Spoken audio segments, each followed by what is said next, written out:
Hello students, आप सभी का स्वागत है आपका अपने YouTube channel A to Z NCERT facts में। आज जो हम लोग पढ़ने वाले हैं वो हमारा एक यूनिक टॉपिक है, इंडिया वर्सेस चाइना। तो भारत और चीन के बीच हम लोग करेंगे आज तुलनात्मक अध्ययन। तो जीके जीएस के लिहाज से और बाकी आपका जनरल नॉलेज के लिहाज से कि भारत और चीन में कौन सा देश कितना, किस मामले में कौन आगे है, किस मामले में कौन पीछे है, तो इसका एक आज करेंगे हम लोग जिनविन तुलना। और ये तुलना जो होगा हमारा, ये तुलना होगा लगभग 2025 के आंकड़ों के आधार पर हमारा तुलना होगा, ताकि आपको पता चले एक सच कि भारत और चीन में कौन क्या है, ये आपको पता चलेगा। तो सबसे पहले हम लोग तुलना करना चाहेंगे इसका मैप को लेके, यानी इसका नक्शे को लेके कि इसका वर्ल्ड में इसका फिजिकल पोजीशन क्या है, इसका तुलना करेंगे। तो अगर आप चैनल में नए हैं तो जरूर आप सब्सक्राइब बटन दबा के आप जरूर जुड़ जाएं, ताकि ऐसे ही वीडियो और काफ़ी इन्फॉर्मेटिव वीडियो आपको मिलता रहे, तैयारी आपका मजबूत हो। तो चलिए बढ़ते हैं, हम लोग तैयारी में जो आपका तुलना जो है वो मैप का तुलना में हम लोग जाते हैं। तो अगर आप दोनों देशों की स्थिति की बात करेंगे तो दोनों के दोनों देश मौजूद हैं किस महादेश में, तो एशिया महादेश में दोनों को दोनों देश मौजूद हैं। एशिया महादेश के इस इलाके में आपको चाइना दिख रहा है, और ये जो इलाका है ये इलाका हिंदुस्तान यानी भारत का है। चाइना की अगर बात करें तो चाइना के उत्तर में आपका रूस और मंगोलिया है, दक्षिण में आपका हिंदुस्तान, नेपाल, भूटान, म्यांमार, ये सभी देश हैं, और पूरब में आपका क्या है, दक्षिण चीन सागर है, और पश्चिम में आपका अफगानिस्तान और पाकिस्तान और भारत के कुछ इलाके हैं। और अगर हम लोग बात करते हैं भारत के, तो भारत का उत्तरी हिस्सा में आपका क्या है, तो चीन, नेपाल, भूटान है, और पश्चिम में पाकिस्तान और अरब सागर है, दक्षिण में हिंद महासागर और श्रीलंका है, और पूरब में बंगाल की खाड़ी और म्यांमार है। तो ये हुआ दोनों देशों का चौहद्दी।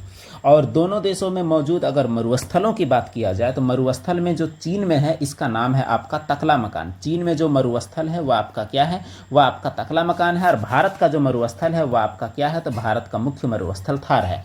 तो ये हुआ आपका जियोग्राफिकल रूप से कुछ तुलनाएं एकदम नॉर्मल। जो आगे हम लोग देखने वाले हैं वो तुलना आपके लिए काफ़ी खास साबित होने वाला है, काफ़ी खास लगेगा।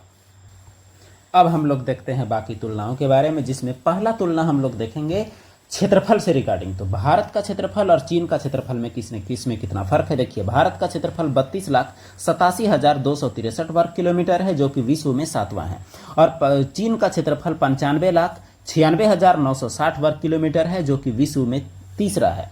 अगर आप गौर करेंगे तो आपको पता चलेगा कि भारत का क्षेत्रफल का लगभग 3 गुना है चीन का क्षेत्रफल, यानी चीन क्षेत्रफल में काफ़ी बड़ा है। दूसरा हम लोग देखने वाले हैं जनसंख्या के बारे में। तो जनसंख्या की बात करें तो 2011 के अनुसार भारत की आबादी है 121 करोड़, और चीन में 2010 में जनगणना के आंकड़े जारी हुए थे तो उसके अनुसार 134 करोड़।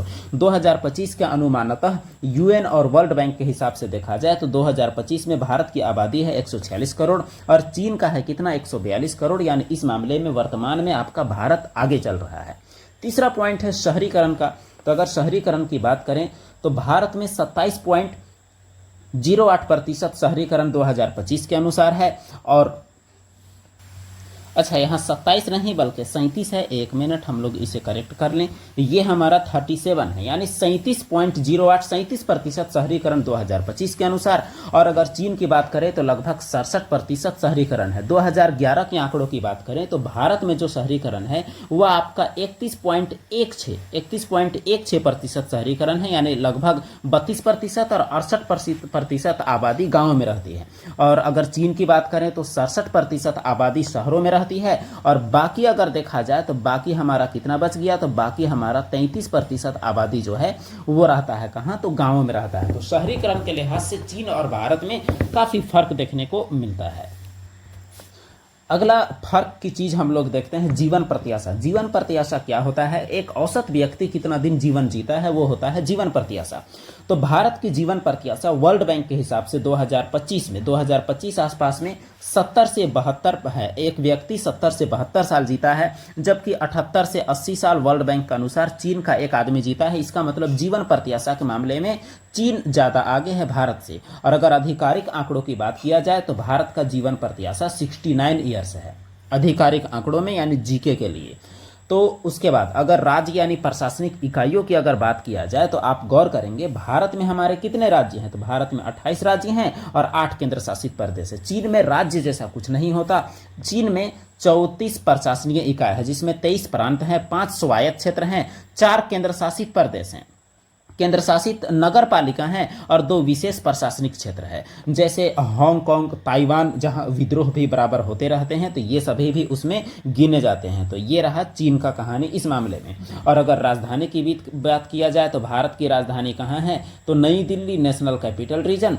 और अगर चीन की राजधानी की बात किया जाए तो वो आपका क्या है, तो वो आपका चीन का राजधानी कहाँ है, तो आपको भी पता है चीन का राजधानी बीजिंग है।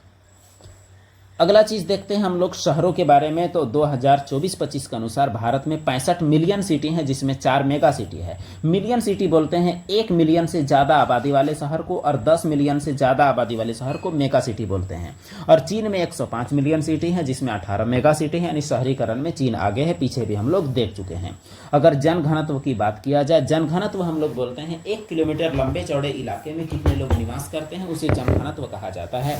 तो 2024-25 के अनुसार भारत का जनसंख्या घनत्व 445 लोग प्रति व्यक्ति है, प्रति वर्ग किलोमीटर, जो कि आधिकारिक आंकड़ों में 2011 के अनुसार 382 ही था। और चीन में कितना है, 147, जो कि आधिकारिक आंकड़ों में 146, एनसीईआरटी के हिसाब से 146 था। तो एनसीईआरटी के हिसाब से ये दोनों है आपका बुक के हिसाब से, बाकी 2024-25 के अनुसार ये दोनों आंकड़े हैं। अब इस आधार पर देखा जाए तो देखिए जनसंख्या घनत्व में भारत काफ़ी आगे है, चीन काफ़ी पीछे है। अब बात करते हैं जीडीपी का, ग्रोस डोमेस्टिक प्रोडक्ट, जिससे हम लोग किसी देश का आर्थिक व्यवस्था का मोटा मोटी अंदाजा हम लोग लगाते हैं। तो इसमें अगर बात किया जाए तो भारत का जीडीपी 4.19 ट्रिलियन यूएस डॉलर है, और चीन का जीडीपी 19.23 ट्रिलियन यूएस डॉलर है। इसका मतलब लगभग 5 गुना है। भारत की जीडीपी चौथा है पूरा दुनिया में, और चीन की जीडीपी दूसरा है पूरा दुनिया में। 1987 में दोनों देशों का जीडीपी बराबर था। और फिर बात किया जाए प्रति व्यक्ति आय का, तो उसमें भी चीन का आगे है। अब देखते हैं आर्थिक सुधार का। आर्थिक सुधार, भारत ने 1991 में एलपीजी यानी उदारीकरण, निजीकरण, वैश्वीकरण किया, और चीन 1978 में ही आर्थिक सुधार के तहत ओपन डोर पॉलिसी लेके आया था। तो चीन में तरक्की का पहला चीज कि वो पहले ही आर्थिक सुधार लाया, यानी ग्लोबली पहले ही विश्व के अर्थव्यवस्था से जुड़ने का प्रयास किया। तो ये चीन में एक महत्वपूर्ण सुधार पहले हुआ, इस वजह से चीन का आगे निकलने में इसका भी बड़ा योगदान है। अब बात करते हैं शासन प्रणाली का। दोनों देशों में अलग अलग प्रकार की शासन प्रणाली है। जैसे भारत में बहुदलीय व्यवस्था है, जैसे कई पार्टियां राजनीतिक मैदान में उतरती हैं, चुनाव होता है, कोई जीतता है वाला लोकतांत्रिक देश है। अब चीन में एक दलीय साम्यवादी शासन व्यवस्था है, जो कि 1949 से सत्ता में है। और भारत में ये सिस्टम कब से चल रहा है, तो ये सिस्टम 1947 से चल रहा है बहुदलीय व्यवस्था का, जो कि लागू हुआ है कब से, 1950 से। और चीन में तो एक दलीय सिस्टम है, एक ही पार्टी होता है, वही जीतता है। अब बात करते हैं परमाणु शक्ति के बारे में, दोनों देशों का तुलना। तो भारत सबसे पहले 1974 में अपना पहला परमाणु परीक्षण किया, और 1998 में पूरी तरह से परमाणु शक्ति का दर्जा हासिल किया, जबकि चीन बहुत पहले 1964 में ही अपना परमाणु परीक्षण कर चुका था। भारत के पास वर्तमान में एक रिपोर्ट है, उसके अनुसार 160 से 70 परमाणु हथियार की बात की गई है, और चीन के पास वर्तमान में 500 से 600 परमाणु हथियार की बात की गई है। तो परमाणु शक्ति में चीन काफ़ी आगे है। अब कुछ इंडेक्सेस की बात कर लेते हैं, कुछ सूचकांक की। तो बात अगर करें कुछ सूचकांक का, तो देखिए सबसे महत्वपूर्ण है HDI, ह्यूमन डेवलपमेंट इंडेक्स, यानी मानव विकास रिपोर्ट जो होता है, मानव विकास सूचकांक। तो मानव विकास सूचकांक में भारत 130वें स्थान पर है मध्यम विकास श्रेणी में, जबकि चीन जो है 75वें में है, यानी उच्च विकास श्रेणी में। अब देखिए जो आपका एक और सूचकांक होता है ग्लोबल इनोवेशन इंडेक्स, तो तेजी से उभरती अर्थव्यवस्थाओं में से एक है, यानी ग्लोबल इनोवेशन इंडेक्स में 39वां जगह में भारत है, जबकि चीन 11वां में है, यानी ये उच्च मध्यम आय वाला में है। तो चीन इसमें भी आगे है। तो रिपोर्ट्स में देखा जाए तो ये दोनों HDI और GIA में चीन क्या है, तो आगे है। लोकतंत्र सूचकांक में अगर देखा जाए तो भारत का लोकतंत्र को लोकतंत्र सूचकांक आधार पर दोषपूर्ण लोकतंत्र कहा गया है, और 41वां स्थान मिला है 2023 के अनुसार। और चीन वाले को तो 148वां स्थान मिला है, यानी काफ़ी खराब है। वहाँ तो लोकतंत्र का समझिए कि एक तरह से नहीं ही मान लीजिए। विश्व प्रेस स्वतंत्रता सूचकांक, यानी मीडिया को कितना ज़्यादा छूट है, तो भारत का मीडिया 159वां स्थान पर है, जो प्रेस की स्वतंत्रता के समक्ष चुनौतियों को दर्शाता है। और चीन में तो प्रेस की स्वतंत्रता एकदम ही कम है, वो तो आपका कितना 169वें स्थान के करीब है, यानी अंतिम जगह पर लगभग में कह सकते हैं। जैसे 2024 में 172वें स्थान पर था। तो प्रेस में चीन बहुत पीछे है। भ्रष्टाचार धारण सूचकांक की बात किया जाए तो भारत 96वें स्थान पर है, और चीन 76वें स्थान पर है। तो चीन का हालत इस मामले में थोड़ा अच्छा है। अब भ्रष्टाचार वाला तो हमारा हो चुका है। अगला हम लोग देखते हैं भूखमरी सूचकांक, ग्लोबल हंगर इंडेक्स। तो 105वें स्थान के साथ 2024 के अनुसार गंभीर श्रेणी में, और ये शीर्ष क्रम में रहता है, यानी वहाँ भूखमरी का स्तर कम है और अक्सर शीर्ष 50 में रहता है। तो इस मामले में हम लोग का हालत खराब है। विश्व खुशहाली रिपोर्ट यानी वर्ल्ड हैप्पीनेस रिपोर्ट की बात करें तो भारत अक्सर निचले क्रम में रहता है 126वें स्थान पर 2024 में, जबकि चीन आमतौर पर बीचवे में रहता है, यानी 60वें स्थान के आसपास रहता है 2024 में। अगले रिपोर्ट की बात करें, अच्छा रिपोर्ट नहीं, अगला हमारा है इंडेक्स के बाद जो 13वां नंबर है, उसमें फसलों की बात करते हैं कि फसलों में चीन और भारत का क्या सीन है। तो देखिए, चावल, गेहूं, चाय, चीनी, फल, कपास, टमाटर, ये सभी में चीन का स्थान पहला है और भारत का स्थान दूसरा है। तो इससे कभी भी एग्जाम आपका पूछेगा तो ये आप बता सकते हैं, चावल, गेहूं, चाय, चीनी, फल, कपास, टमाटर में चीन पहला है और भारत क्या है, दूसरा है। अगर योजनाओं की बात करें तो जैसे पंचवर्षीय योजना के रिगार्डिंग ये शामिल किया गया है, 11वां क्लास के एनसीईआरटी से ये तथ्य लिया गया है। भारत अपनी पंचवर्षीय योजनाओं की शुरुआत 1951 में किया, जबकि चीन ने अपनी पंचवर्षीय योजनाओं का शुरुआत कब से किया है, 1953 में। अब देखिए, भारत अब तक 12 पंचवर्षीय योजना चला चुका है और चीन अभी तक आपका 14 पंचवर्षीय योजना का संचालन कर चुका है। उसके बाद भाषाओं की बात करें तो भारत की राजभाषा हिंदी है और 22 भाषाएं अनुसूचित भाषाएं हैं, और चीन की प्रमुख भाषा क्या है, मैंडेरिन है, जो कि दुनिया की सबसे ज़्यादा संख्या में बोली जाने वाली भाषा कह सकते हैं। साक्षरता की बात करें तो भारत की साक्षरता है 77% और चीन में 97%। चीन में एजुकेशन का रेट काफ़ी ज़्यादा है। अगर मुद्रा की बात किया जाए तो जैसे यूएस डॉलर के हिसाब से जो मुद्रा को तौला जाता है, मापा जाता है, तो वर्तमान विनिमय दर जो एक अमेरिकी डॉलर में लगभग 86.46 रुपया है, भारतीय रुपया। लेकिन चीन का जो युआन है वो आपका $1 में मात्र 7.15 चीनी युआन है। इसका मतलब चीनी मुद्रा जो है वो काफ़ी मजबूत है।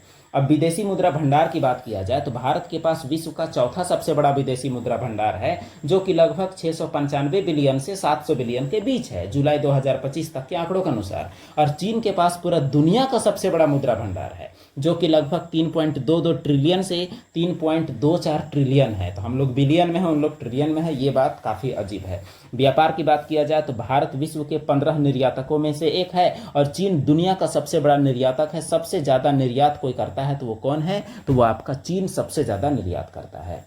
रेलवेज की बात किया जाए तो भारत का रेल नेटवर्क विश्व का चौथा सबसे बड़ा नेटवर्क है और चीन का नेटवर्क विश्व का दूसरा सबसे बड़ा नेटवर्क है। स्पीड के मामले में चीन वाले हमसे आगे निकल चुके हैं। अब यूएनओ में स्थिति की बात किया जाए तो भारत यूएनओ के सुरक्षा परिषद का अस्थायी सदस्य है। यूएनओ में 5 सदस्य अस्थायी और 10 अस्थायी हैं, 5 को वीटो पावर है। तो ये 10 में स्थान है किसका, भारत का, और ये 5 में चीन यूएनओ का अस्थायी सदस्य है। इसका मतलब चीन के पास वीटो पावर है, यानी इस मामले में चीन का पोजीशन मजबूत है। तो ये रहा चीन और भारत का एक तुलनात्मक अध्ययन, जो कि एक जानकारी के साथ साथ आपके एग्जाम पॉइंट ऑफ व्यू से भी महत्वपूर्ण बनाने के लिए ये सब चीज़ों को शामिल करने का प्रयास किया गया है। हालांकि कुछ चीज़ें अब भी छूट गई होंगी, जो चीज़ें छूट गई हो वो आप ज़रूर बताएं कि किस मामले में कौन आगे कौन पीछे, और फिर इसके लिए क्या किया जाना चाहिए कि चीन का टक्कर हम लोग भी दे पाएँ। इस मामले में भी आप अपना राय कमेंट में दे सकते हैं। तो वीडियो में अंत तक बने रहने के लिए आप सभी का धन्यवाद।